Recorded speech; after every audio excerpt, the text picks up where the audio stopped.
Hrvaška definitivno svoj cilj, na koncu dve letnega pričakovanja. Vsekakor sem pa zadovoljen, da sem uspešno v zelo kratkem času to zaključil. Sicer me spremljala neka žalostna zgodba, ker je na dan mojega zagovora premenila moja mati.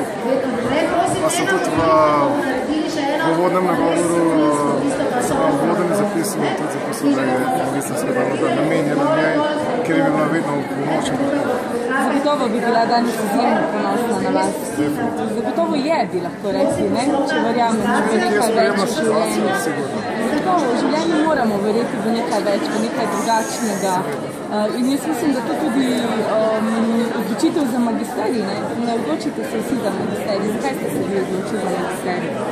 Nekak priložnosti, dva sredstva so bila na voljo, čas je bil na voljo in gledam pretekle izkušnje s fakulteto doba, ki so bile neizmerne, odlične, sem se odločil, da grem še te 5 leta.